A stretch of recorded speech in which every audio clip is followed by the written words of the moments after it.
Welcome. This is the Residential Roundup 2021. We have a panel of speakers. We have 4 different presenters today. We're very excited about it. It's all things residential, all things about the market. And to my left, on my screen anyway, is Ryan Lundquist.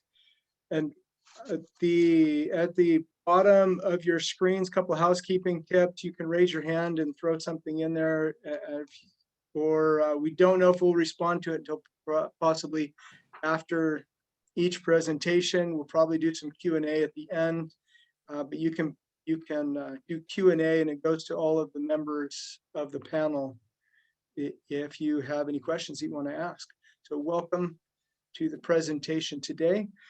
Ryan Lundquist is a certified residential appraiser in the Sacramento area. He runs the Sacramento Appraisal blog, which is a top-ranking appraisal blog in the United States, and he's been quoted in local and national publications, been involved in the realtor associations for more than a decade. He is also a member of the Real Estate Appraisers Association of Sacramento, and his clients include homeowners, real estate agents, government agencies, and attorneys, and he was listed as 100 notable business leaders by Sacramento Magazine this year in 2021. So I'll now turn the time over to Ryan Lundquist. Good morning, everybody. And, I cannot share the screen. So, there we go. There we go. And I'll be watching the chat box. Let me know in the screen if you can see my presentation. It should be maximized now. Can everyone see that okay? I sure hope so. But my name's Ryan Lundquist, and it's a real honor to be here today. And I have the next 40 minutes. I know, oh my gosh, that sounds painful. This guy's really going to talk that long, but I want to drop some knowledge on you. I want you to walk away with a well-developed sense of what the market's doing, especially if you work in real estate, some tidbits you can share with clients. And my last slide is specifically designed for real estate professionals, things to do to focus business in 2021. So there's a lot of information here. You're welcome to ask questions in the chat. If I see them, or if I don't see them, Joel, you can let me know. But otherwise, if it's too technical, we might have to do that later. You can email me. But we basically have a market that nobody expected to see. All right, we've had one of the most aggressive, if not the most aggressive and competitive markets we've ever had, and that's been during a pandemic, right? Like, raise your hand if you predicted that. No, I highly doubt it, right? And so let's talk through sort of where things are at right now, and go from there. But really, here's sort of a picture of what the market feels like right now. This is a couple of weeks ago, January 2021. This is by Realtor Sandra Schrader. Here's a line of people during a pandemic waiting to see a house in South Sacramento. So just incredible. But let's remember, like I said, here is this market that nobody predicted, but yet here we are. And so let's sort of unpack where things are. In terms of price growth, someone was just talking about price growth in the chat. Here's where we are. Here's the median price from 2019 to 2020 in the region: Sacramento, Placer, El Dorado, and Yolo. You can see, based on the corresponding colors, it really ranges anywhere from 5 to 10% or so. Now, this was some really healthy growth, because for a while in previous years, the market felt like it was slowing down. And let me show you what I mean. Here's a different way to look at it. From 2014 to 2019, these are various counties. This is sort of price growth. And do you see how we were seeing less price growth over time as I show my cursor? That's exactly what the market was doing. It was like we were putting on the brakes, okay? And the market was still going forward, but look at 2019. Most counties were about up from anywhere from 3 to 6% or so. But look what happened in 2020 during a global pandemic. Every single county went up again. Okay, and so it's almost like momentum completely shifted. All right, the brakes started to be applied, really for the past few years. And then this very unexpected market occurred where we saw a complete 180. So isn't that amazing?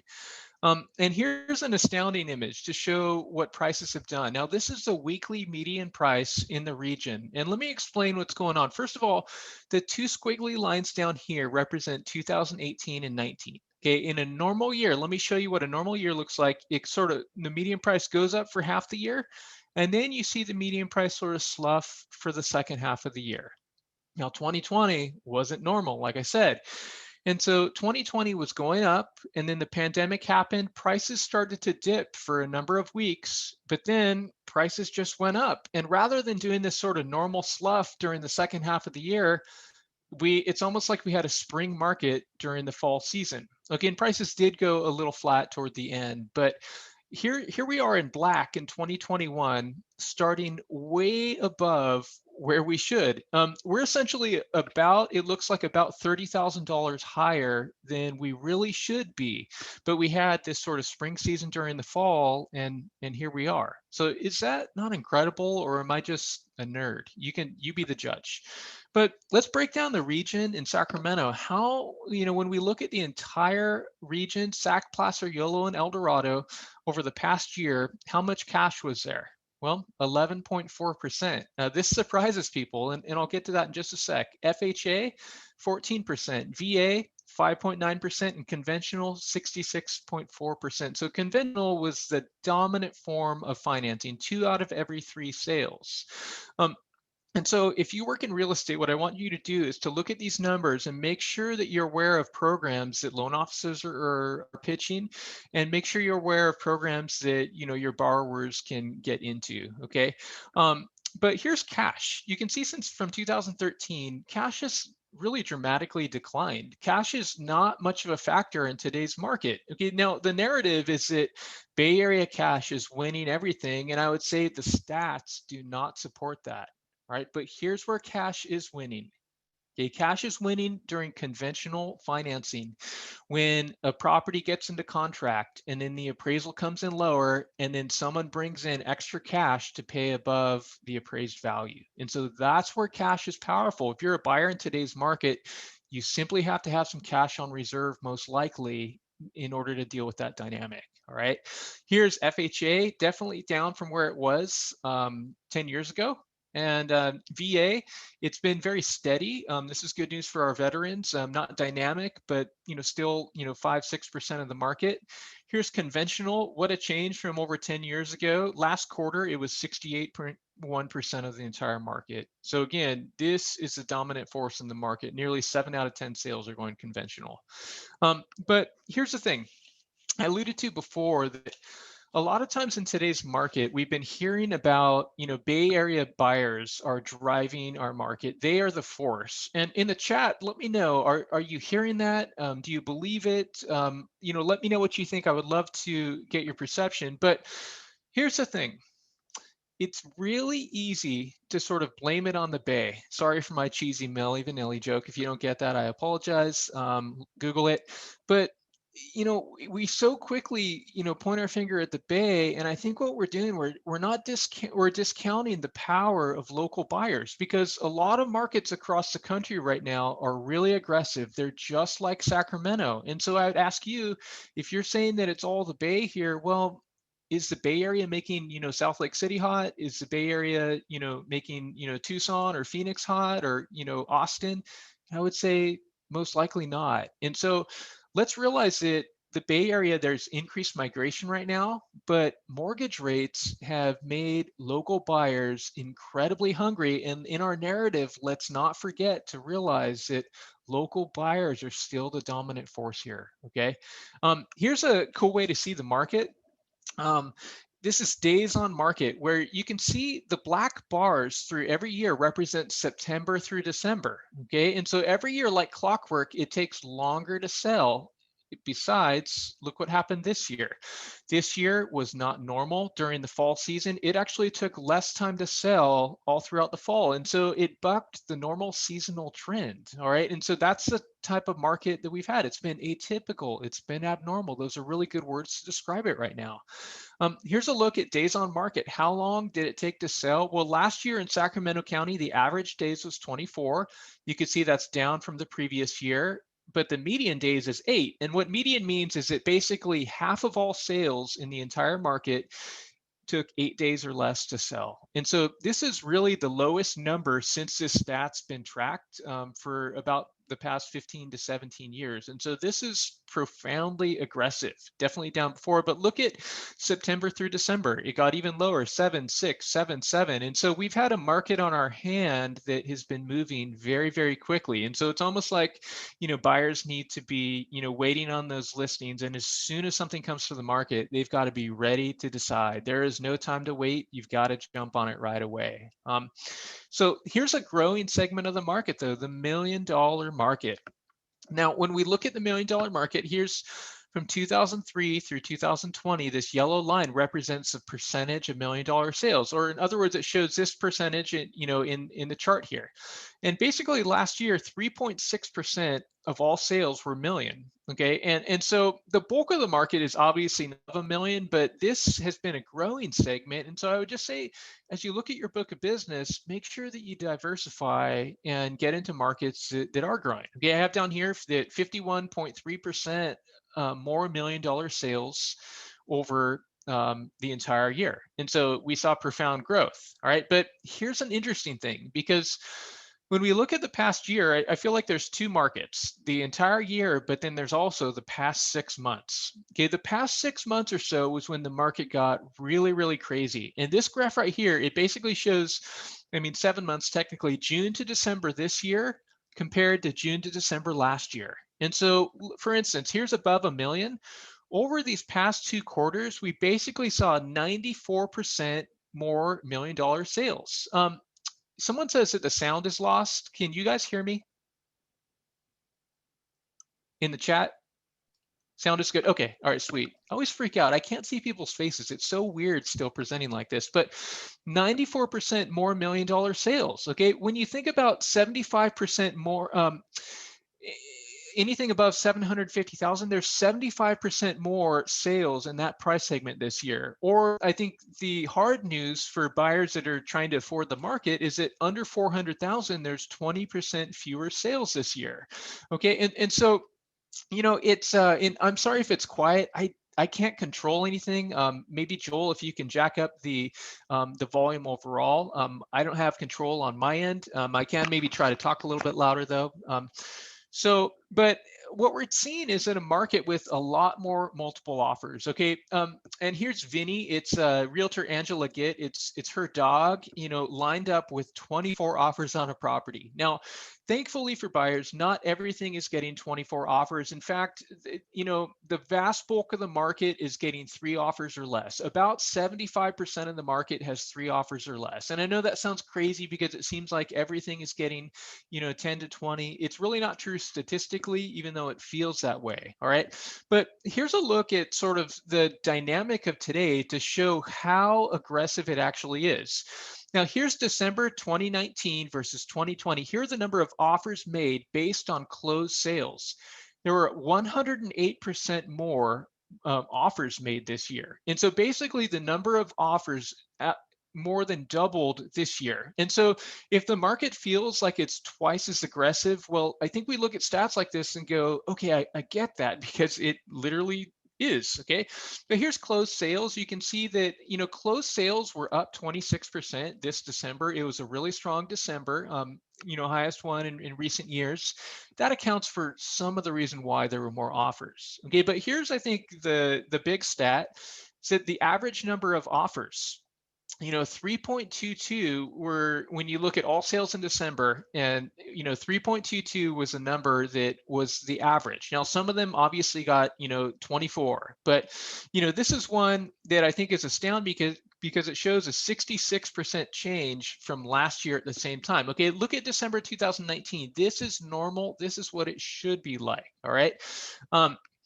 Let's see, someone asked, do you have a chart showing that most of the people making offer are on the higher end of the income spectrum? You know what, I don't have multiple offers by price range. I didn't create that for this, but I will say that we tend to see the market be more competitive at lower price points. And so the higher the price gets, the less competitive the market is. But I'll say this, the market is super competitive, even above $1 million. And so you have to almost take that with a grain of salt, but it's a fiercer battle under 400,000 especially. And so there are likely to be more multiple offers at lower ranges simply because half the market is fighting for, under 450,000 or so. All right. But here's sort of, I think, maybe some hope for buyers. I know this is crazy. There's all these dots and you're going, what in the world does this even mean? Let me explain this because I think this is where we look at stats and we let stats inform our perception of the market and form what we say. And so this is Sacramento County. I have, images like this for every local county. If you need another one, just send me an email, no problem. But on the x-axis, it shows the number of offers, okay, 0 to 28, okay? And on the y-axis, it shows, the sales price to original list price ratio. You go, okay, what is that? Well, okay, if this ratio is at 100%, that means that the property sold for exactly what it was listed for. All right. In an aggressive market, you have that dynamic where stuff is just selling for whatever it's listed for or even beyond. Now, you can see the bulk of properties sold above the list price last month. But look, there's definitely a host of properties that sold lower. But here's kind of where I want to draw your attention, and I hope I don't lose you here. Just a couple minutes. So look at this. The more offers you get, the higher a property sells above its original list price. And I know you go, okay, duh, thanks, Captain Obvious. That makes total sense. Okay, I get it. But here's the thing to really hone in on, because look, when you go at about 5 to 6 offers or so, look what happens. Properties, you don't see this dynamic change where the market almost starts to look the same. Okay. And so, a realtor, I was talking to Cheryl Smith a few months ago, and, she said, after you get about 5 or so, it seems like a lot of the offers start to resemble one another. Okay. And I think that there's some truth to that generally.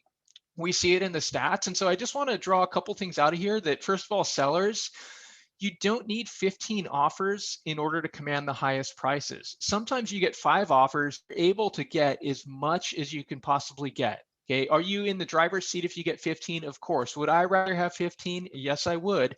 But technically, according to stats, you don't need that much. Okay, and buyers, you have a fighting chance to be able to get into contract, because just because there's 15 offers doesn't mean that offer number 15 is being selected. In fact, I have seen sellers have to be discerning about the quality of the offer and how strong the offer is, rather than just blindly picking the highest offer out there. And so it's a bloodbath out there. Hang in there, but I think it's hope. Okay. Now here's when we look at last month versus, the same time last year. Check this out. Here are properties that sold below the list price. And I know you're thinking, what? Something sells below the list price? Yes. Even last year in this hyper aggressive market, about 1 out of 10 sales sold below the list price. And keep in mind, last year was more of a normal market. We should have at least 20% or so of properties selling below list price. So the market, again, it's been sort of chopped in half. Or look at the properties, no matter the price point, or the percentage, we're seeing more aggressive numbers this year. Okay, especially when you look at properties that sold 1 to 5% above list. 40% of the market, or 1 to 10%, you have over 50% of sales. And last year it was more like 23%. And so it's like the market, again, it feels twice as aggressive. I have images like this for various price ranges. It's interesting because not every price range shows the same dynamic. If you want those, you can email me. That's no problem. But how many of you in the chat box have heard about a foreclosure wave? Who's heard about that or read articles, or who has clients asking you about that? Chime in there. I'd love to hear kind of what you are seeing out there, because this is a viable question. Is a foreclosure wave coming? And Johnny, yes, clients are asking. Emily says yes.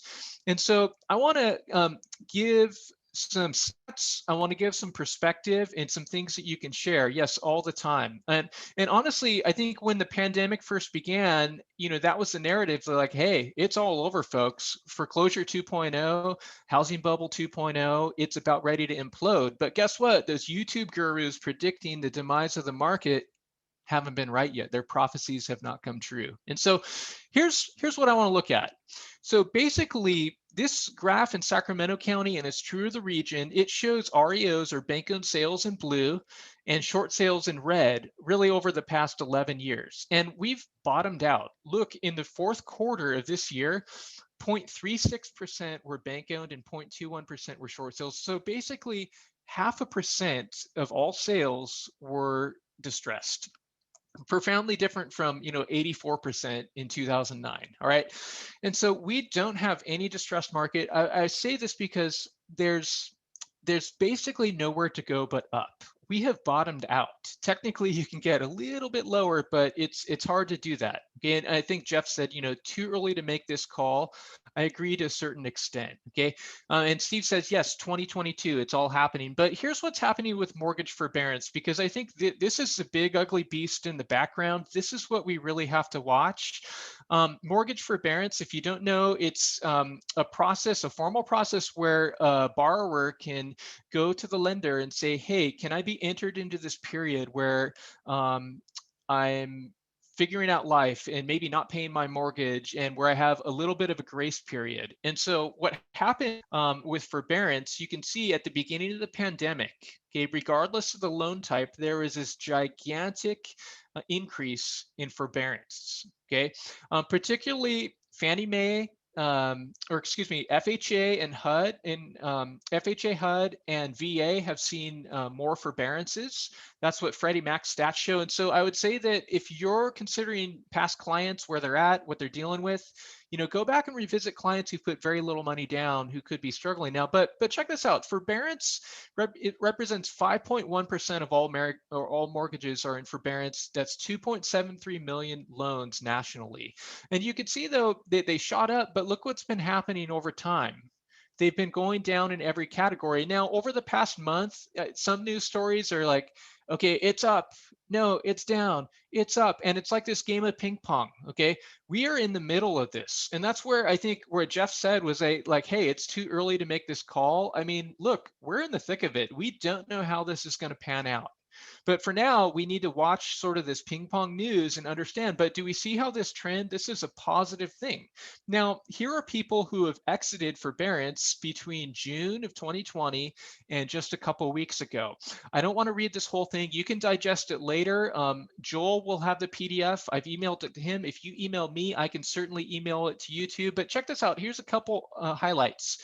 28.8% of people who have exited forbearance over the past 2 quarters, they continue to make their monthly payments. Okay, so you have almost 3 out of 10 people who entered forbearance who are actually making every single payment. And so sometimes we look at forbearance stats and go, oh, everything's going to collapse. But we have to realize that, well, that's not true. There are people who enter this process who actually continue to make their payments. 13.5% represented borrowers who did not make all of their monthly payments and exited forbearance without a loss mitigation plan. And so for you, if you work in real estate especially, I would pay attention to this number, because there's this sliver of people, 13.5%, who don't have a plan. They're going to need your professional advice, whether that's a loan modification, whether that's a short sale. Although we're in our 10th year of price growth, a lot of properties they have profound equity. They don't need to sell short, okay? But whatever the advice it is, and whether you're involved in the transaction or not, okay? 7.4% resulted in loans paid off through a refinance or selling the home. I wish we knew how much was in each category, but we don't. But frankly, this is one of the most important things to watch. And I think that when people say that the tsunami is coming, the wave is coming, well, we don't know for sure, but the numbers are going in the right direction for now. Hopefully they continue to go in that direction where we see people, dealing with their stuff. Now, Biden, when he became president, within, the first day, he extended the eviction and foreclosure moratorium to at least March 31st. And I know in California, there's presumably going to be a vote on Thursday to extend moratoriums, an eviction moratorium through June of this year. And so it's something that we're going to have to watch over time. But here's kind of what we're doing. We're having issues and then we're punting down the road. It's like we're kicking the can down the road and, prolonging this effect. Whether that's good or bad, I think, we'll know in a number of years whether this was helpful or not. But I think that we just have to realize, and humbly, that we are in the middle of this. We don't know the full effect of the pandemic on the housing market and on the economy, on the job market. We don't know the long-term effects because we're still in the short term. So how has a pandemic affected both buyers and sellers? So there's a lot of things. I'd love to actually hear what you have to say in the comments, but here's some stuff I would say. People want larger homes. People want more land. They're less interested in condos. People want vacation homes. Divorce seems very common. Every divorce attorney I know is really, really busy. Some tenants are struggling to pay rent. Owners hesitant to list their homes. People need space to work from home. Pools have grown in popularity. I'll show you that in a sec. Employers are letting some workers be at home. And I think the big one is that people are sort of reevaluating their lives, going, okay, what is it that I want to do? Where do I want to be? Who do I want to do life with? And maybe I'm not going to wait until retirement to move. And so it's sort of been a market of making decisions. And so just profound. But here's one thing to consider is that there's inequality in remote work, because we often look at the pandemic and think that, okay, everyone and their mom's able to work at home right now, but that's actually not true. This is put out by Indeed, and it basically shows that the percentage of people able to telework at home, it varies by their education level. And so you can see graduate degrees on top, and all the way down to no high school degree whatsoever. And so I think that this underscores that, the market doesn't feel the same to everyone. And some people are thriving and their stock portfolio is doing really great. And other people are struggling in forbearance and they're thinking, I need assistance with rent. I am having a hard time here. Okay. Inventory has basically been chopped in half. Have you guys noticed? I'm sure you have. So here's the United States, though. Here's the interesting part. So this comes out from Altos Research. Highly recommend you follow them. You can see that there are 388,000 listings, active listings at the beginning of this month, compared to about twice as many the previous year. Now, the interesting part is that we're definitely down from previous years. Okay, we are. We had a housing shortage before this pandemic began, but it's been phenomenal to see this. Okay, and Marlo, there's your screenshot. You got to take it real quick if you want a picture. Joe Exotic didn't get his pardon, so. But here's the Sacramento region, okay? And you can see that this same dynamic in the United States is actually happening in Sacramento. And so remember, what I said is that this hot trend in Sacramento, we're seeing it in many areas of the country, okay? And so we should have about 2,400 listings. We should have had at the beginning of January, but we had literally half. Okay, here's a different way to look at it in the Sacramento region, 50.2% fewer listings, and sort of I'll let you go by county, but you can see by price range, when we compare last year versus this year, really every single price range is down except $1 million. Above $1 million, we're approaching sort of what would have been normal last year, but keep in mind, we've seen profound growth in $1 million buyers, so this actually isn't close to enough right now. All right, here's inventory. And you can see we're just down at ridiculous levels. And when you think about it on days, 12.4 days of listings right now, or 16, 27, 20. I mean, we really should be about 40 to 60 days easily, but we're just so much lower. But look at this. About 6 months ago, rates went below 3%. And do we see what happened to inventory? And so inventory is way down, but it's not just a pandemic thing. We're not giving enough credit to the power of mortgage rates going below 3% and how wonky it's made the market. Okay, and so I think this is very powerful. Look at El Dorado in gray. It's traditionally way above the rest of the market, but look at this. It's way down right now. Okay. The good news in 2020, we actually saw 4.1% more sales compared to last year. And so here's 2020 in this golden bar, and check this out. More sales compared to last year, down from a few years ago, but this is very positive. And I know some people are like, wait, how can we have more sales when we have, listings chopped in half? Well, here's the thing. When you look at active listings, one of the reasons why listings are so low is because every single month we have hundreds more pendings. Okay. And so pendings aren't counted in the listings number. And so these pendings are closing and we've had higher volume. Okay. There's not enough listings right now because demand is so excessively high. But that's actually a good sign. And so, we'll see what happens there. Here's sort of what a normal year looks like though in the region. This shows, this one green line shows 7 years worth of sales. And so it shows January, here's the average of sales. We start out low and then we start to see more and more sales until typically we top out in June. Okay, like clockwork every year. And then look what happens for half the year. The last half of the year, we see volume slide down. And some people, when I post this image, they say, what's wrong with the market? How come we're not seeing more sales? Well, look, it's very normal. Sort of, there's increased demand and then, people start thinking about school and vacations and, Christmas and Thanksgiving or whatever holidays they celebrate. Okay. But let me show you 2020 compared to this. Check it out.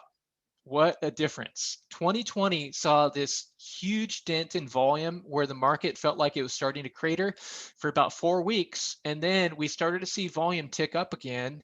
And then look what happened. For the past 6 months, we've had much more volume. And so the past 6 months have basically helped us catch up from this first, COVID dip or COVID lull. Okay. But look what happened. Even in this really aggressive market, do we see this black line? Do we see seasonality? Do we see this descent, a seasonal trend?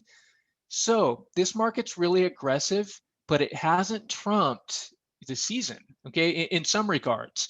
And so what I would look for you right now when you're looking in January going, we need more listings, we need more listings. All right, more listings theoretically should be on the way. They don't usually hit, kind of like real estate agents say before the Super Bowl, right? Whether that's true or not. But we should theoretically be seeing more in coming months. And so trust the season. A few more things, and then I'll jump into my closing thoughts. But does higher fire insurance still matter? I think this is some really, really cool data. So in El Dorado County, let me show you what's been going on. The entire year of sales, 2019 to 20, there was a 28% increase in sales. Okay, but check this out. Let's compare fire insurance areas versus non-fire insurance. So here's the past 7 months, okay, in El Dorado Hills and Cameron Park. Typically, there aren't fire insurance issues in these areas. Sometimes, occasionally there are, but there was 35% growth. Now, here are areas, everything besides Cameron Park and El Dorado Hills actually saw more substantial growth despite fire insurance. And so it just shows that the market has maybe, gotten used to higher rates. Maybe rates have normalized a bit, but also this whole pandemic thing of I want to move to Shingle Springs or Placerville because I want more land. It's a real thing. It's not just hype. Okay.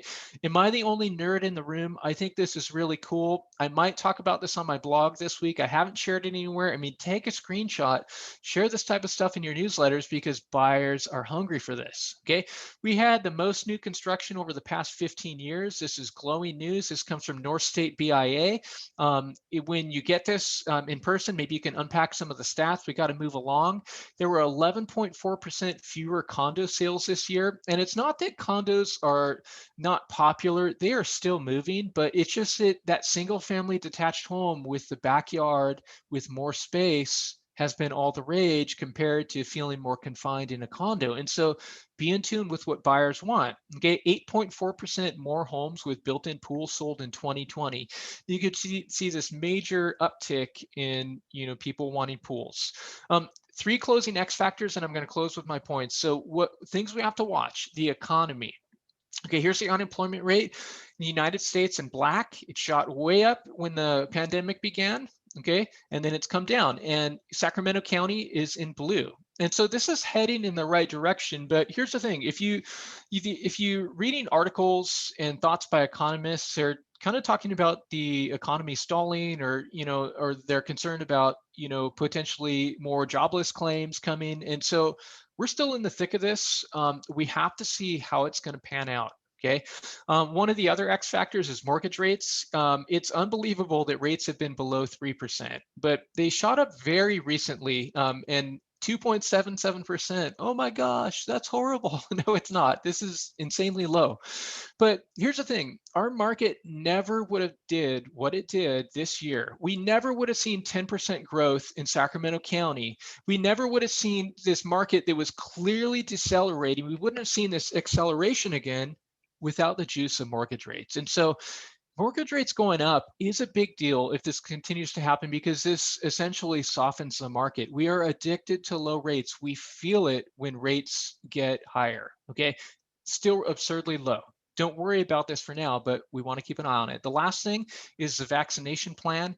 It's a big deal. Whatever happens when in California, and hopefully this vaccine will continue, or start to roll out a little bit more efficiently. But basically, for us to return to normal, we need a vaccine to be effective and implemented. All right.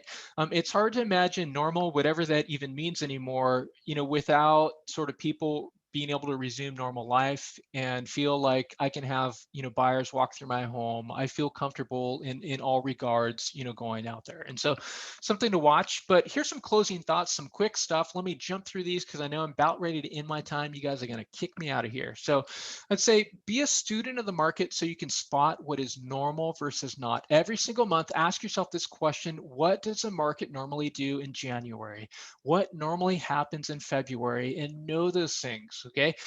Adjust your narrative based on stats. Don't be afraid to change what you say if the stats change, okay? Sometimes we get so locked in, especially for people who work in real estate, and you feel like it's sin to talk about the market in non-glowing terms. Look, if the stats are not glowing, then don't fabricate and spin this narrative that's disconnected from real stats. I'd say find inroads to the growing luxury market. Be on the lookout for opportunities to split lots. Remember, after 9 years of equity, and we're in our 10th year of price growth now, there's opportunities that some owners have with larger lots, splitting them off, whether it's Rio Linda or Midtown or places where this is happening. Okay, pay attention to the conversation about eliminating single family zoning in Sacramento. This is a big conversation. It looks like it's going to happen.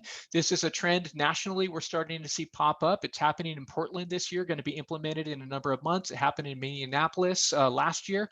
Watch for fallout in the commercial market. Things are really changing in commercial real estate. Build referral partnerships with agents in Texas, Idaho, Arizona, Oregon, all those places where locals are moving, Tennessee especially. Connect with millennials who are at a prime age for home buying and family building. Okay, this is the largest generation now. And so definitely watch for them, but watch for the silver tsunami of aging boomers and people who are in retirement mode, people who want to relocate or downsize, okay, and they're making decisions. Be well prepared for bubble conversations. Find sellers who want to cash out at the top, so to speak, whether we are at the top or not, whether the market changes in the future and does anything like 2005 versus not. If it's in the perception of a seller, then I would say connect with that person. Look for buyers wanting vacation homes deep into Placer and Yolo and El Dorado County. This is a real dynamic. I've seen a lot of local agents begin to, try to specialize in that market. Build connections with pool contractors and landscapers. This is definitely people you want in your sphere of influence. Identify companies who are letting people work from home forever. And so I've listed a few in the parentheses, but that's a clue into people who might need to go there. Chris asked, could I expand on the elimination of single family zoning? Here's basically what it means in a very quick nutshell. In the city of Sacramento, the zoning is wanting to be changed. Instead of allowing one house on one lot, to allow up to 4 units, okay, in every single neighborhood, East Sac or South Sac or wherever you are within city limits. And so it's a it's a huge change, and there's actually racial implications and undoing rights from the past. It's a loaded conversation, and so know the pieces of conversation, but that's it from going from 1 to 4. Parking will be fun, yeah, but hey, same thing with ADUs. ADUs are allowed right now, and it hasn't led to a parking issue so far. Identify who's thriving and not in this economic recovery. Some people are thriving, some aren't, and what are the needs of various clients, okay? Write up contracts for owners who are wanting to sell to tenants. Look for sellers who want to list off market. Find people who are moving money into and out of Sacramento. 1031 exchanges are up. Definitely be a part of that. Help owners and businesses wanting to move out of the market. Find who are the Elon Musks locally who are just tired and who want out of California. And we don't want to be negative, and I can't stand that vibe, but hey, if that's a trend, then ride the wave that's here. That's fine. A few more things. Know how Proposition 19 works. How this affects people. Read absolutely everything about it, of people being able to move to various counties and keep their tax base. And how does that impact heirs also? I have a lot of clients who are asking these questions. Keep an eye on the Bay Area market and be ready for inbound growth. Okay, it has been a thing. LinkedIn published stats showing a 7% more relocations to Sacramento. They didn't specify that was the Bay. I have a strong feeling that was. Don't keep doing the same thing because it won't work in every market. All right, that is just the truth. And the last thing, not related to real estate, but I'd say is grow in character and become a better person. Whether you work in real estate or not, you know what? One of the best things we can do is become better people, because those are the kind of people that I want to work with in the future, whether the market is up or the market is down. So that was me in a nutshell. You can email me, you can email Joel for this presentation. But guys, I hope that was helpful. I know that was a lot, and thank you so much for your time today.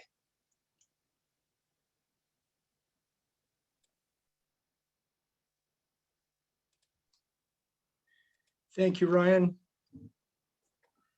Let me get back to, here we go, reclaiming the host.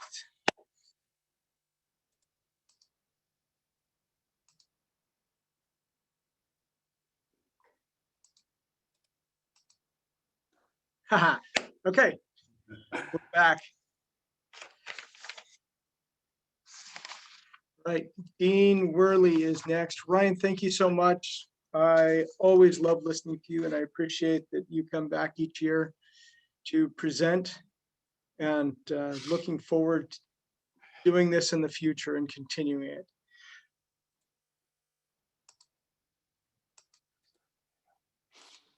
Hey, Dean, will you turn on your video? I'm trying. Did you send it over to me? Oh, there we go. There we go. Awesome. Sweet.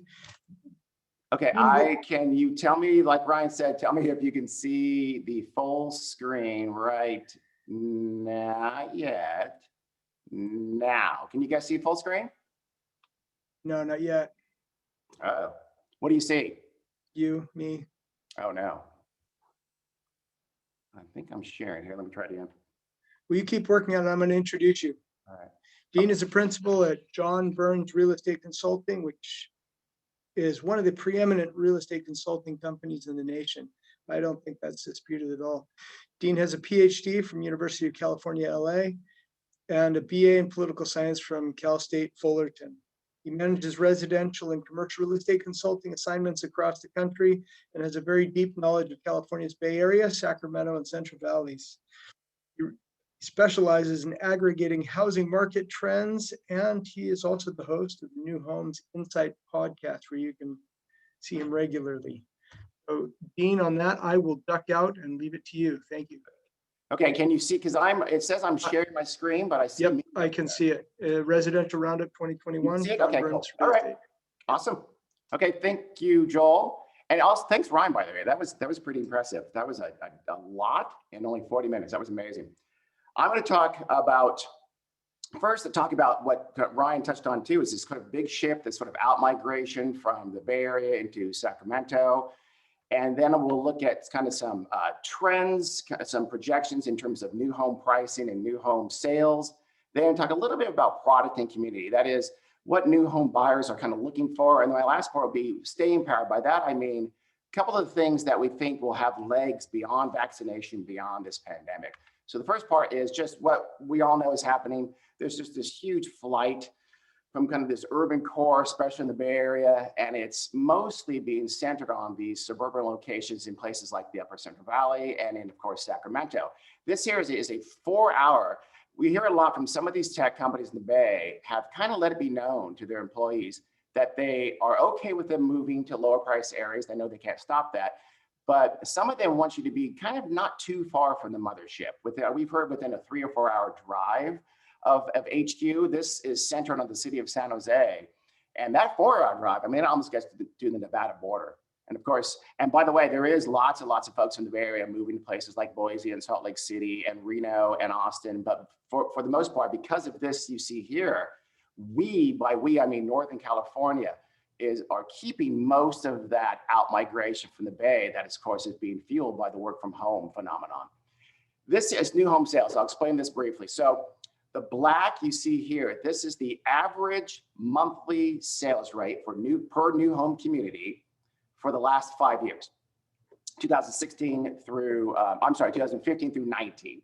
The red is mostly 2020 and a little bit here at the end of 2021. And that is the, again, average monthly sales rate per new home community in greater Sacramento, the 4-county Sacramento MSA. Now, I mean, the key here is one of those things, see what Ryan said earlier, you see that Sacramento typically does have this dip. After about halfway through the year in May and June sometime, we kind of lose interest and those per project sales rates start to go down. That's just normal seasonality.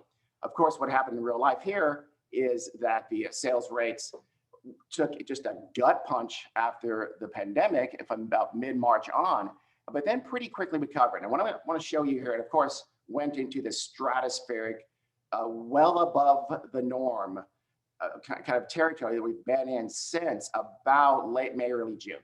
What I want to show you here, this is average new home sales. So this includes all total sales. What happened in real life is that during this period here, we had tremendously high cancellation rates. So I'm going to show you net home sales in just a second right here.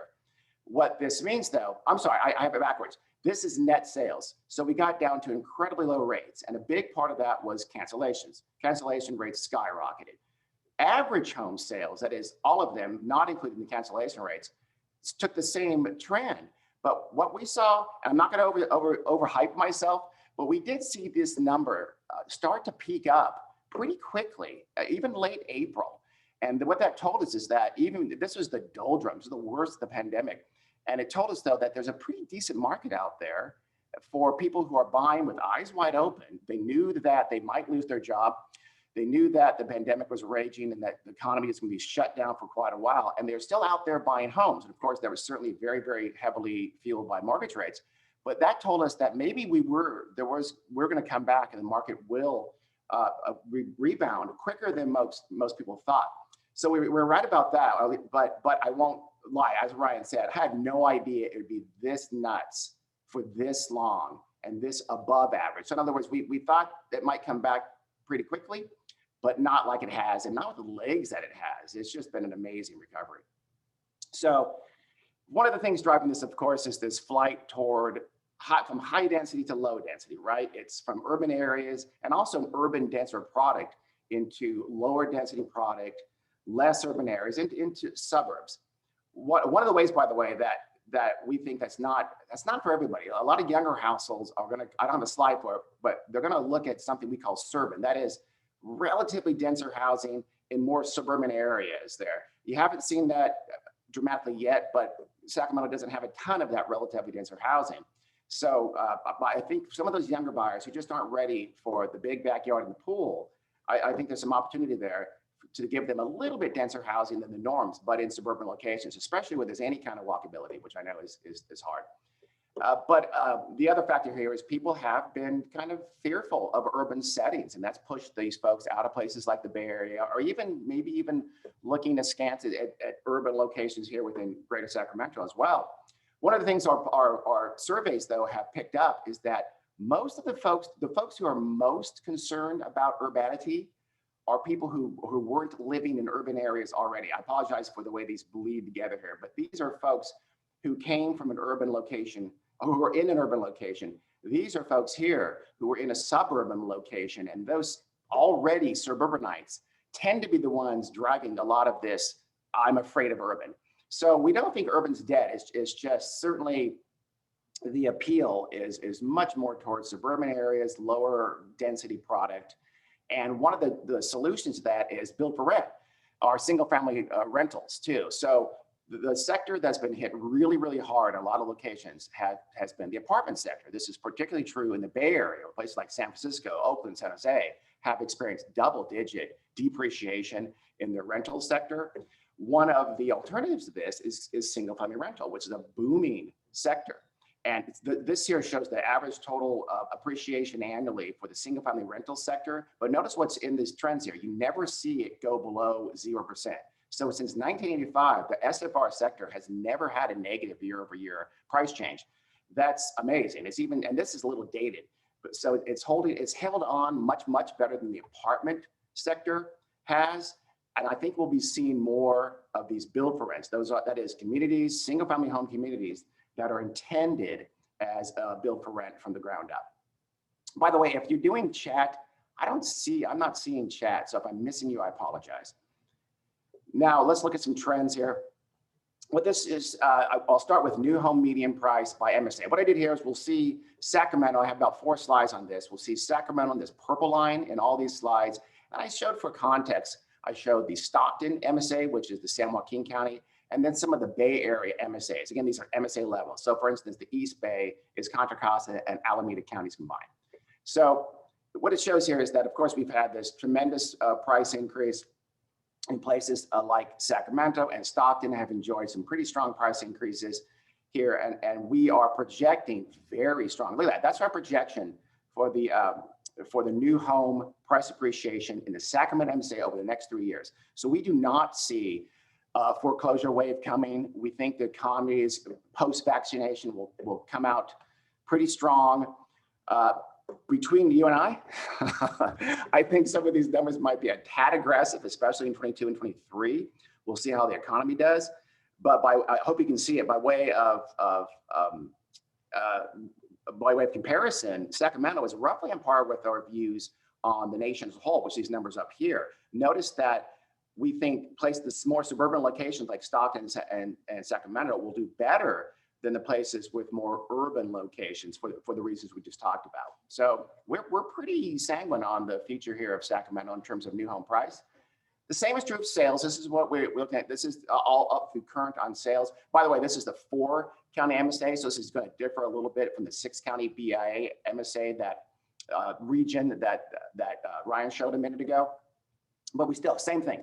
We are looking for some pretty strong growth in sales. If anything, we're starting to see a lot of builders, or we've seen this now for a few months now. Builders are getting out ahead of new home builders are getting out ahead of their deliveries. So we're actually seeing metering in a lot of new home builders. That is, they're maybe skipping a phase release, or they just do a very small phase release of 2 or 3 homes.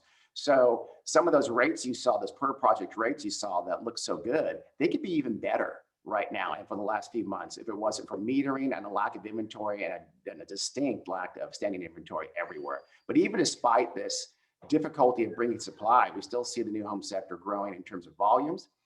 The same is true for I'm sorry, I apologize. This was existing home prices right here. Sorry about that, for the Sacramento.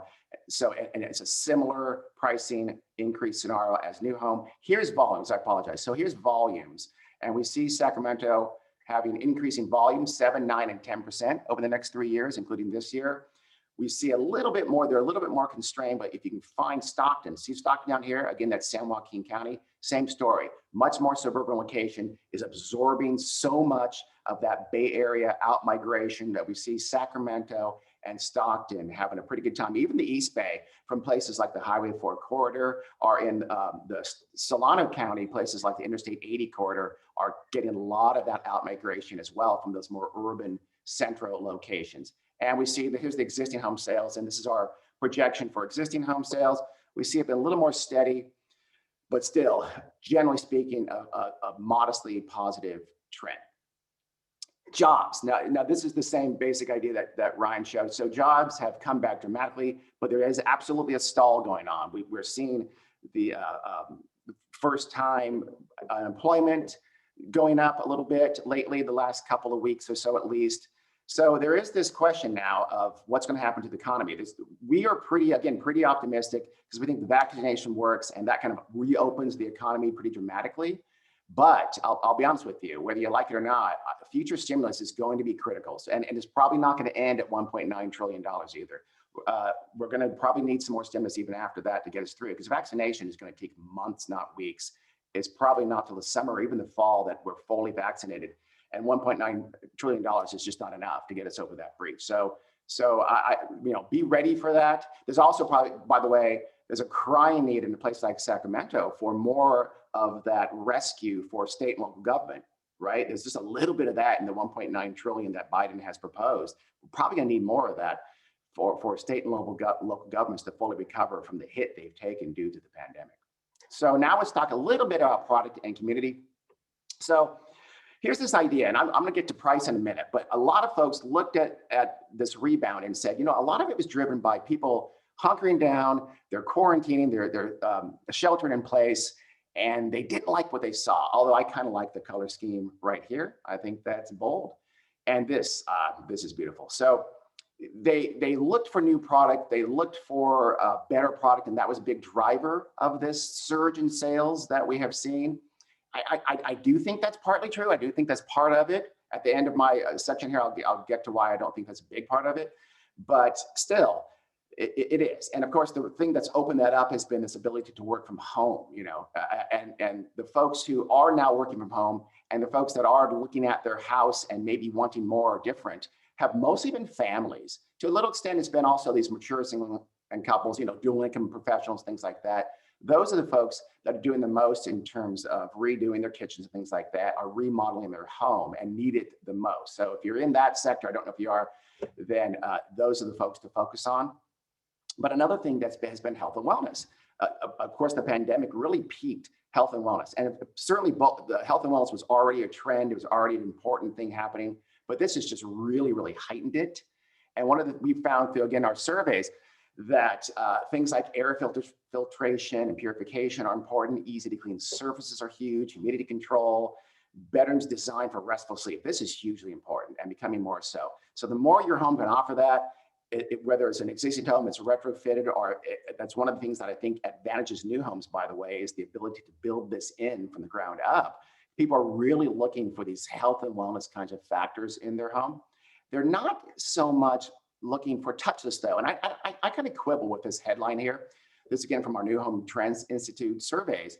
And I still think there's a lot of folks who do want touchless features like touchless toilets. This thing costs a few $1,000, by the way, by Kohler, but it's amazing. It does everything for you. Soon they'll actually be giving you medical diagnoses. I'm not even making that up from what happens in the bathroom. But things like touchless kitchen faucets and things like that, those are trends. So I kind of quibble with this conclusion here. They're just maybe not as important as things like air filtration and easy to clean surfaces, at least not yet. Another thing is that what folks don't want though, for the most part, is things like embedded sensors that track your health. So we're not looking for that toilet to tell us we might be sick, not yet, but we are looking for things like telemedicine and virtual assistants, and especially things like, see this embedded sensors that detect maintenance issues. We're looking for that. So again, a product is being driven and new homes are being advantaged by the ability to deliver this kind of product.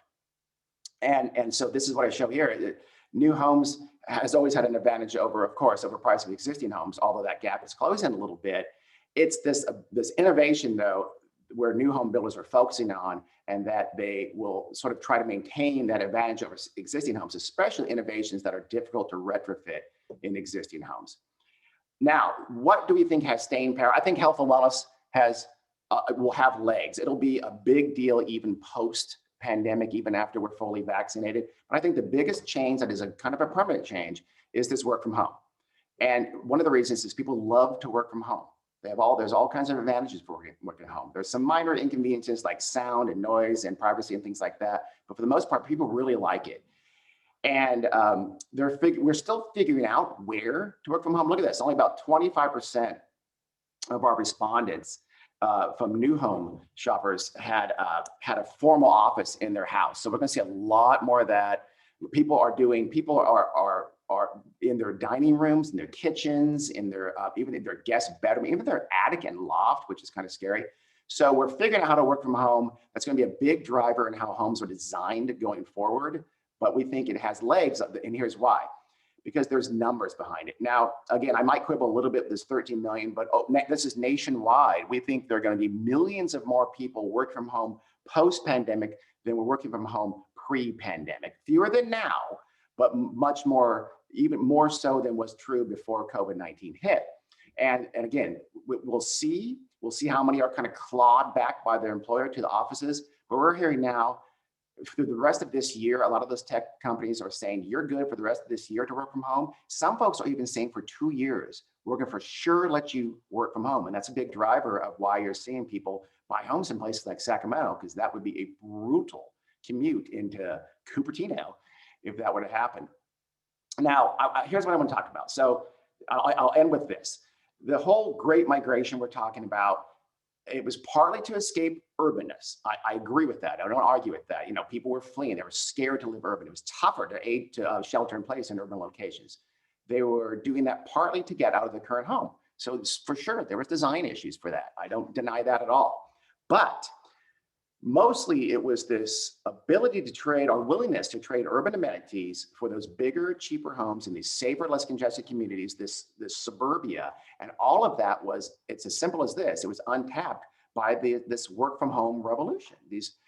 I know it sounds simple. It sounds like, as Ryan said, Captain Obvious, and it is, but in the new home world, a lot of people are talking about these other factors here, and we kind of forget a little bit about the obvious one, which is all these people in the Bay Area said, we're told they could work from home. They realized they can go to Tracy or Elk Grove or Folsom or Roseville and buy a much bigger house on a much bigger lot for a lot cheaper. And they'll worry about the commute later. Now, that's the billion-dollar question. It's not just, so Ryan mentioned foreclosure waves.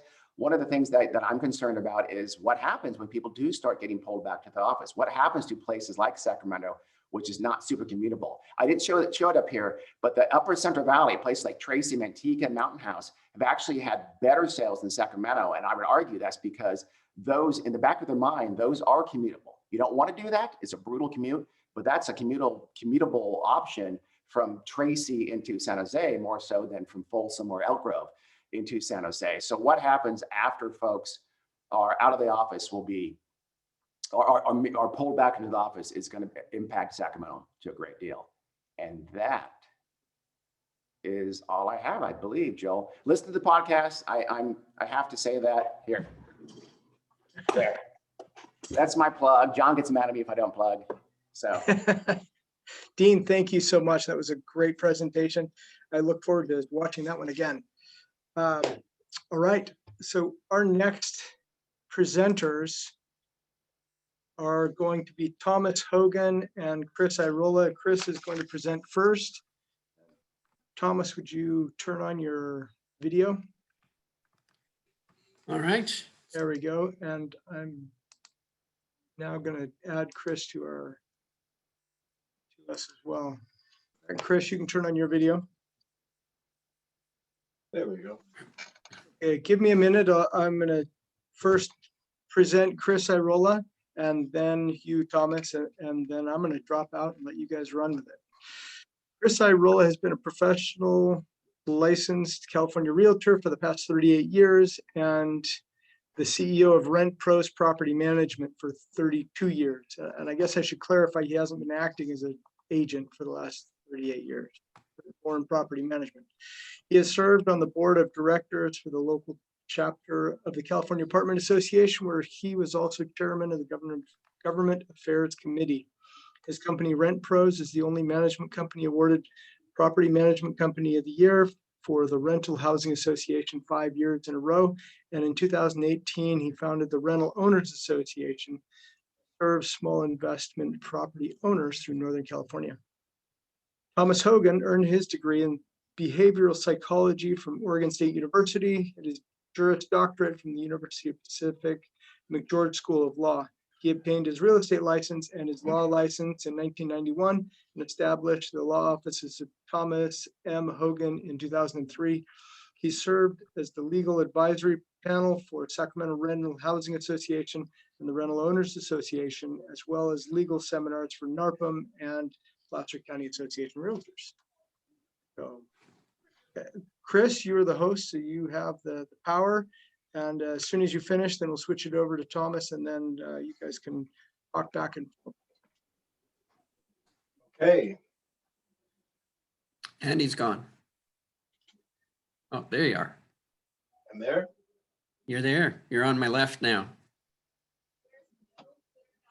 Hang on a minute. Why do I have two of those open? What's going on here?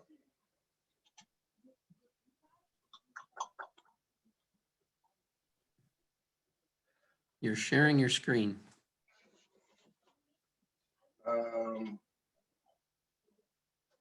Man, I had this up working just fine. Why is it not working? Can you at least hear me, Tom? We can hear you. We can see you. You're on the air. You're hot and live. Yeah, but you can't see my screen, right? Hey, I can Chris, see your screen looking right at it. Chris, unshare your screen and then hit share again on your PowerPoint.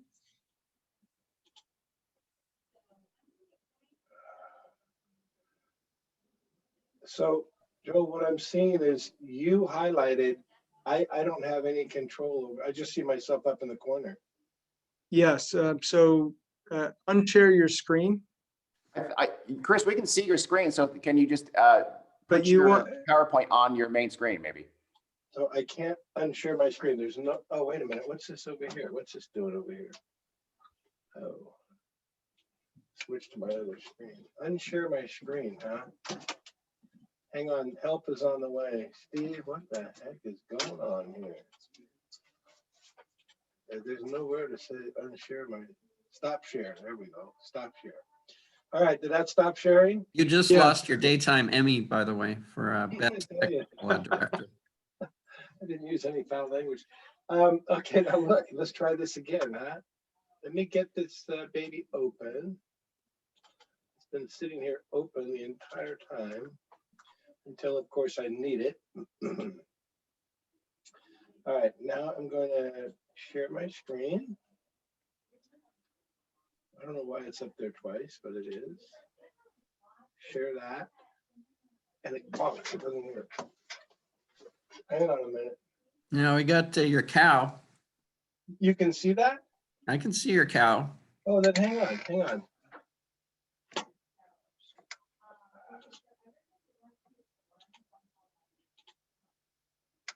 Okay, is that full screen, cow? Well, it's on the screen. I wouldn't call it full screen. All right. Is it full screen? Is the PowerPoint full screen? The picture? No, but I suggest we just move to the nuts and bolts. Okay. Well, Joel changed my introduction a little bit, and it ended with, I live in Loomis with my cows, Oreo and Big Red. And I was going to see if you could tell why I named her Oreo, but let's move on. All right, so I am in the rental industry. As I mentioned here, I'm the, I own RentPros Property Management. And our industry has been greatly affected, probably more than any other sector in the real estate industry over the past year. In that we have had, Ben, go make sure that shows up right. In that we have had multiple orders, executive orders from our governor, hand down orders from the feds.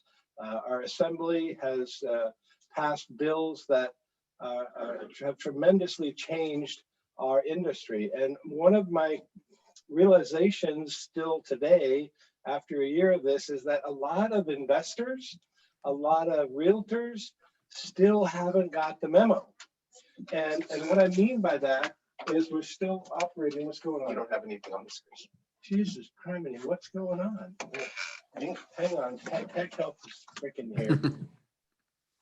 God darn it. I have some slides if you want me to throw them on. If Joel wants to make the host, I can ridiculous. share my PowerPoint, I hope. So.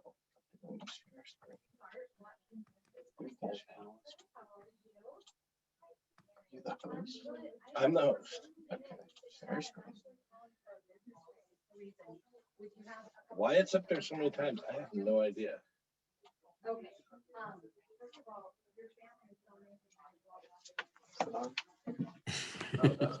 Well, we got the cow. You're good. Why don't, am I good now? No, I'm not good. It's in presentation. Tom, why don't you go ahead? We got. Okay, Joel, you want to give me the screen share abilities here?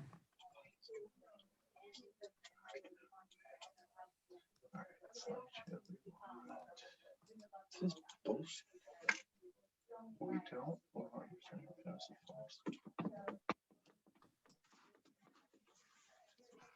It's working now? Yeah, our problem is we can't. Okay, can you see that? Well, Thomas has it now, so no one's gonna see mine. Mute me in case I get pissed off here, because it'll be right here for you. Okay, so what we're looking at is AB 3088, and basically AB 3088 provides as part of it Code of Civil Procedure 1179.03.5, which sounds boring, but to a realtor it means before February 1, 2021, a court may not find a tenant guilty of unlawful detainer unless the court finds that the following applies, which is to say, it puts the whole state, including single-family homes, including condos, under eviction control. So if you have a property with a tenant inside, and maybe the tenant's paying below market rent, you're not going to be able to tell that tenant that they have to move out because they are protected. And if AB 15 passes, and you heard that it may go through June, the last draft of AB 15 I saw goes through December 31st. So we're not sure exactly where this ride stops, but AB 3088 requires just cause eviction for any tenant, and just cause means a residential property is, all residential property is under just cause. And that means the owner or buyer moving in for at least 12 months can be a reason.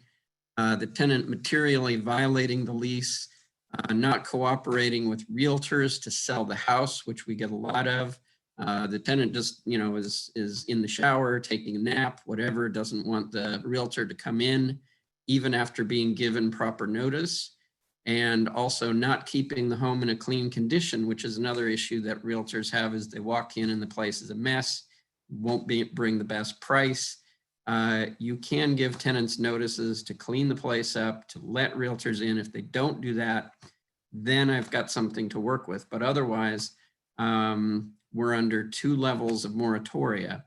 And of course, criminal nuisance. And we know that criminal nuisance includes shooting 2 or more of your roommates can be a criminal nuisance, setting fire to your house, dealing drugs, or breaking out windows because the neighbor didn't pay for their methamphetamine.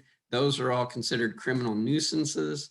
And you might think I made those up, but actually I've experienced all of those in the last 6 weeks. So Chris, can you tell us what isn't a just cause for evicting someone? Yeah, do we want to try this again or we just continue? Let's answer the question. Well, one of the most common things that's happening that I'm seeing is people are purchasing properties that are tenant occupied. And they're saying, okay, I purchased my property, I want to get my tenant out so you can manage it. And they didn't check to see before they purchased the property and learn that you cannot just give the tenant a notice to vacate. Notice to vacate for the cause or for the purpose of sale is not a just cause or a legitimate reason in the eyes of 1482 or any of these other tenant relief acts or eviction moratoriums that have come to pass here in 2020. Right. So if you, and I made a list of things as examples for not just cause. For instance, you have a house on the market, the tenant gave a declaration under penalty of perjury that that they have a hardship under COVID-19. If you try to get rid of them because of that, then you may be responsible for retaliation. You may be subject to penalties. And I'll let Chris go into some of the penalties, but under federal law, we have the CDC order that an eviction of a tenant who's declared a hardship can result in 1 year in federal prison and a $500,000 fine. State and local gives you unlimited liability, which can include statutory penalties, attorney's fees, and civil damages from tenants that can claim a violation. So for instance, let's say you tell a tenant, hey, the owner's going to move in and live there for a year. What if the owner really never intended to do that? Well, that's fraud. And the tenant, if they find out from the neighbors or somebody else, or look on, look on social media and find out that property is for rent the day after they moved out, then that owner is maybe looking at spending all of their equity on attorney's fees and court costs. Rent control, currently all properties are under some version of rent control because we're in a state of emergency. Under a state of emergency, you cannot increase rents year over year more than 10%. California has been under a state of emergency, basically at least certain counties, since before 2017. So if you have a property, and where that comes in is if you have a property that's seriously under market. CPI right now. Yeah, your video's off, Chris. Did you want to? He's got me off. He's got me turned off. Okay. Can't click it So if you have a property that's seriously under market, you're not going to come back in at anything above 10% per annum. And if it's rent controlled as multifamily, then it's going to be less than that. So you don't want to be in the gulag there with Solzhenitsyn. But the maximum penalties are pretty severe. So I would say it's really important for owners of rental property to check with legal authority or Chris or me or someone who knows, because it's easy to run afoul of all this. I'm gonna turn it over to Chris to flesh that out. Okay, well, let's try this again. I just want to spend about 5 minutes sort of summarizing, actually emphasizing what Tom just said, and that is, if you are a property owner, if you're a realtor and you're dealing with a tenant occupied property, or an investor who's going to place a tenant in a property, make sure that you know who to ask before you start making decisions. I want to go through and quickly show you our process. For example, we get a very simple question: is my property under rent control? And the answer is, Tom just said, yes, all properties are under some kind of rent control right now. All these assembly bills and rent control ordinances that we're seeing primarily deal with two things, and that is the rent caps. That is how much you can increase your rents. Tom mentioned 10%. Well, actually, if it's a multifamily property, it's less than that. And then the other thing that these ordinances are all addressing are eviction. Now, evictions become a very broad term. It used to mean that we were taking somebody to court to actually move them out of the property. But as I read the language of all these bills, listen to the media, they're using eviction in a very broad sense, saying even asking a tenant to vacate, they're calling that eviction, which technically is not the case. But if you are involved in any of these kind of situations, your tenant isn't paying rent, tenant's causing property damage, evicting a tenant, understand that the old rules do not apply, because every property is subject to some kind of rent control. And that tells you what you can and cannot do when you want to increase the rent or you want to remove a tenant for any reason. Now, why is it important? Well, because the rules have changed and they're changing constantly. And Tom mentioned that there's some big fines in terms of, as low as $25,000 for violating portions of the CARES Act, all the way up to $250,000, $500,000 for doing things incorrectly. For example, you may give a tenant a notice to vacate when you should not have. Now, in the old days, it might have been the case that, oh, sorry, take that back. But now there are punitive damages for that. You give somebody the wrong notice, especially if they act on that notice and they move and they've now incurred costs and difficulty in moving and such, landlords could be very, very much on the hook for those costs. So if you're a realtor, don't be giving out advice unless you know for sure that you're giving out the correct advice. Now, let's take something very simple like a rent cap. I get this call all the time. Hey, I have this kind of property. How much can I raise the rent? Well, let me show you what we go through just to answer a question like that. I got these charts from the California Apartment Association, and we use these all the time. I have these up on a clipboard in my office. And this is a chart, and I won't go through all this and I don't expect anyone to memorize this, but frankly, when I hear agents or owners tell me, oh yeah, I'm very familiar with all the rules of 1482, I look at it and I go, I don't think you are, but okay. I mean, I don't say that, but I'm thinking that because look, here's page 1 of deciding how much I can increase the rent. Is the property in Sacramento? Yes. Well, then here's another flow chart you go to, because Sacramento has their own rules, as do many other cities. If it's not in Sac City, now is it subject to other rent controls? And what's the CPI? And when was the certificate of occupancy issued? And 15 more years ago, or 15, on and on and on, for page 1, 2, 3, 4. That's the flow chart that we use in order to determine how much you can raise your rent on a particular property. So typically an agent will call and say, hey, I have a quick question. How much can I raise the rent on this duplex? It may be a quick question. It's not always a quick answer, is my point.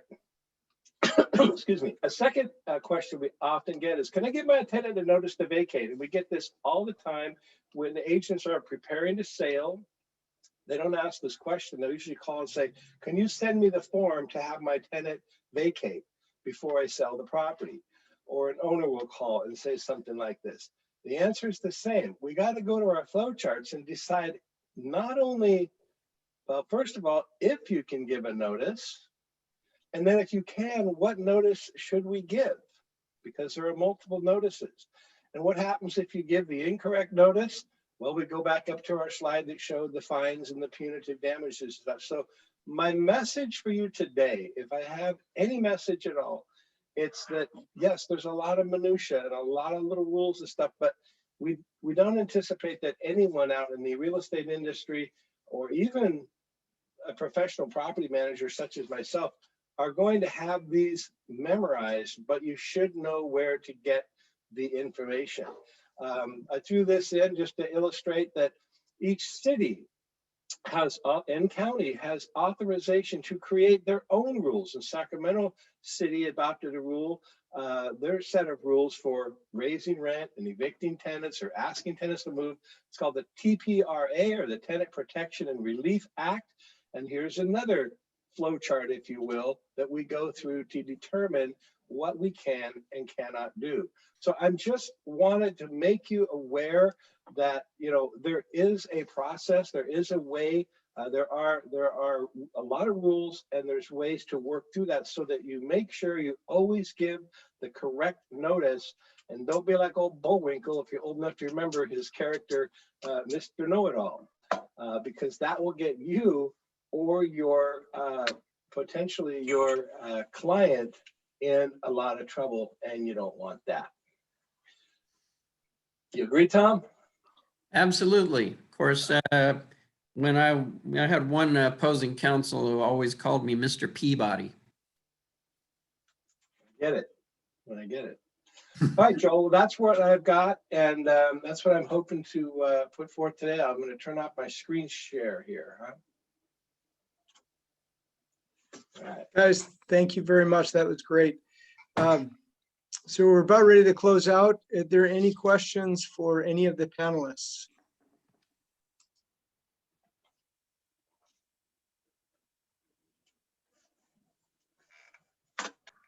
Just type them into the Q&A.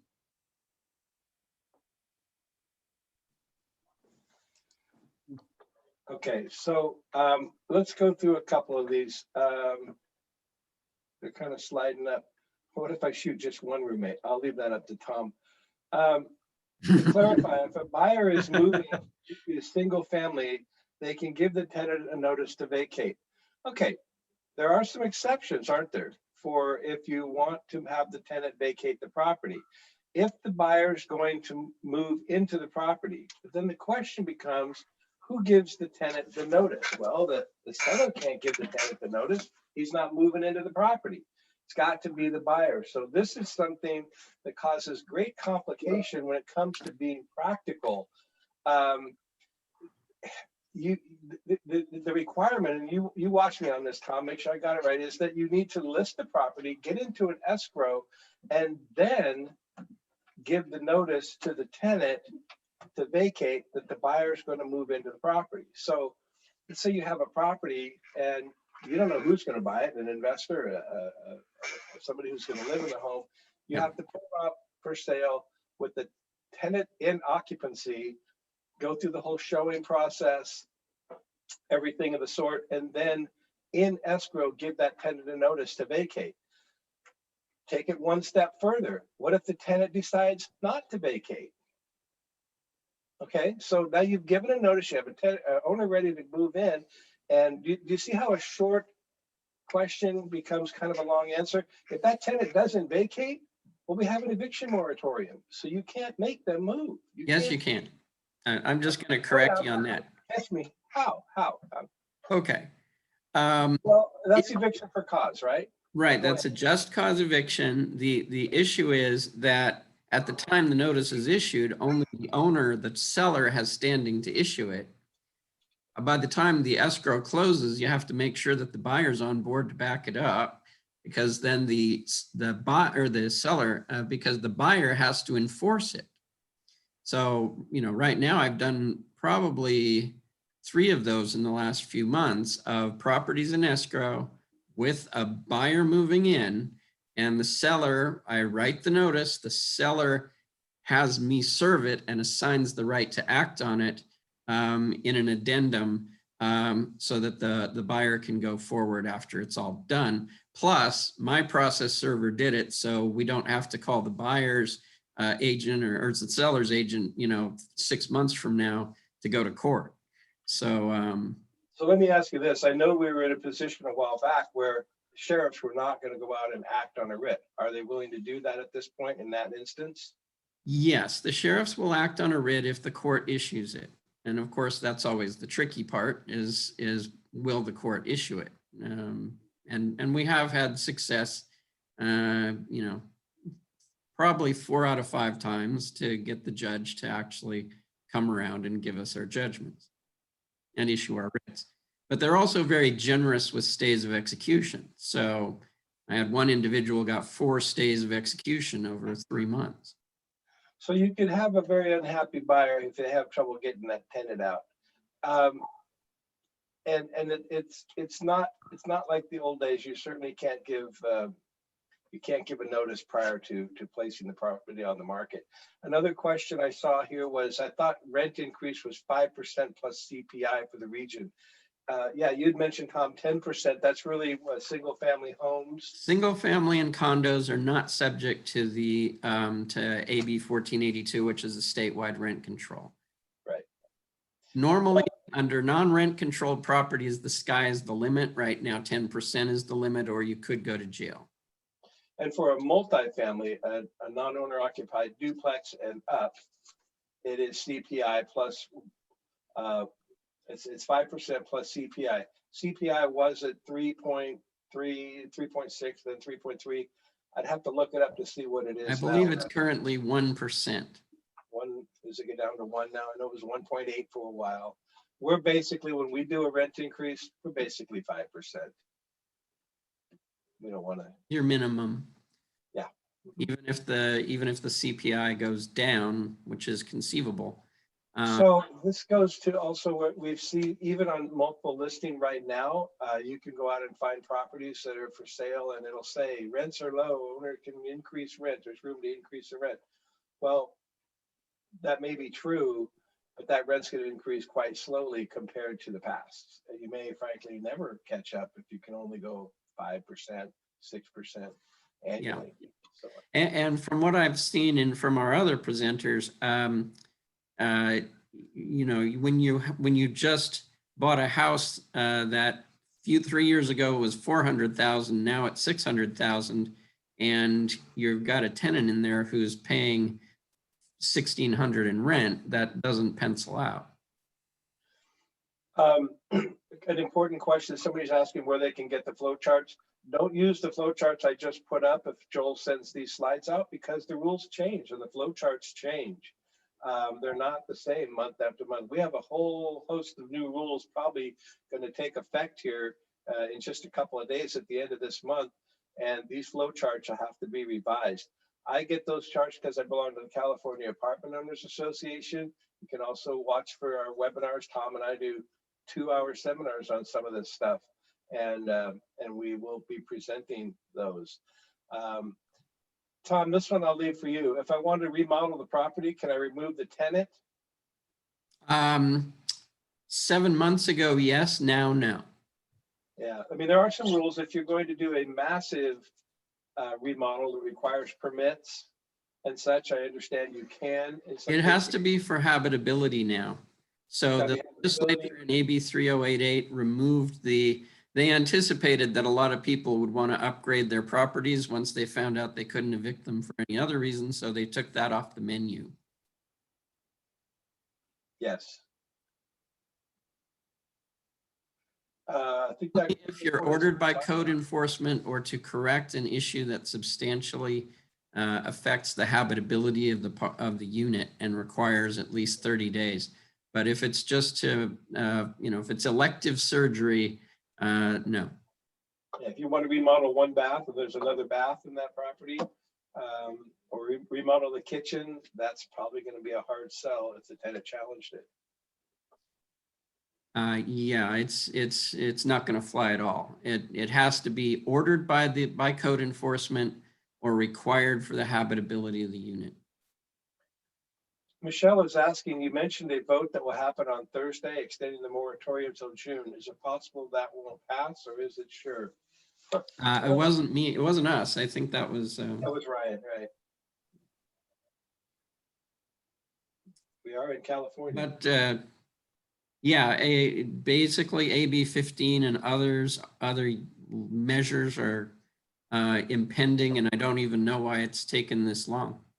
You know, I would not only guess that this one will pass, but I would guess that something along the lines of what Chu is proposing, and that it would be extending the moratorium, I hate to say it out loud, through the end of the year. That was on the table. I don't know how long they're going to do it or if they'll do it incrementally. But the Fed extended theirs to March 31st, and if the Fed extended theirs to March 31st, usually expect California to double whatever the Fed does, at least. So Susan Bennett asked a question. I'm going to defer to you, Tom. It said you can't give a notice to vacate.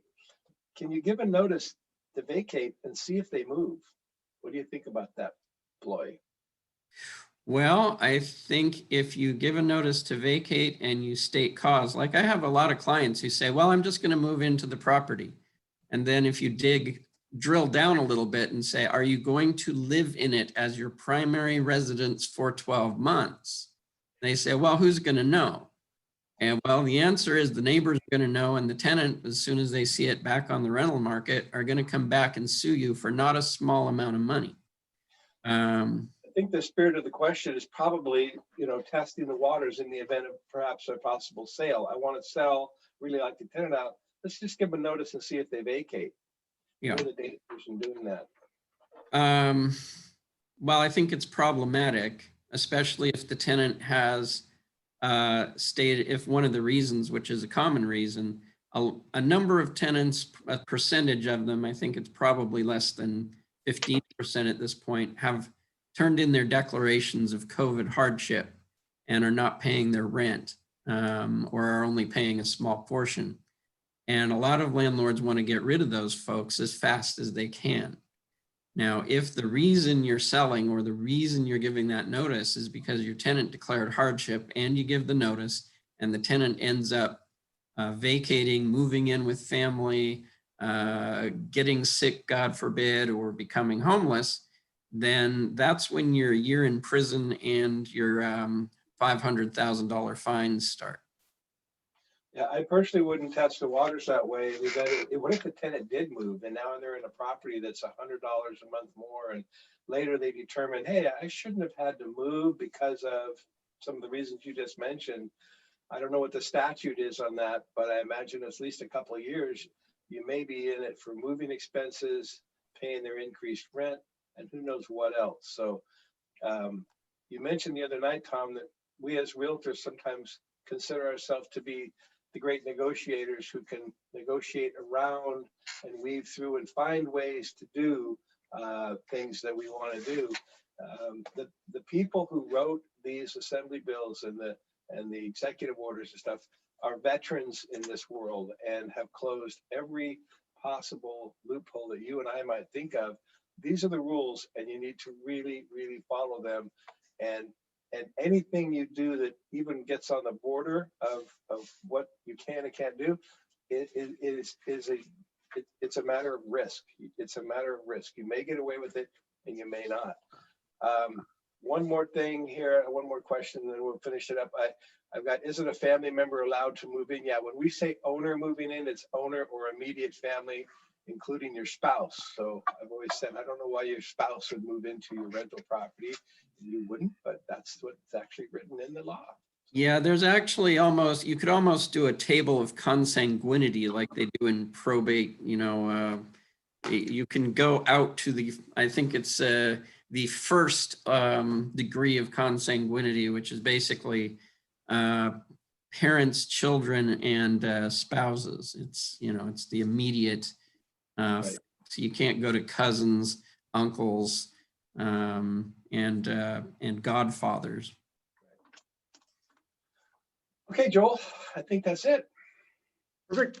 Thank you so much, gentlemen. We really appreciate it. And we'll sign off for now. Until All next right, year. thank you. Thank you.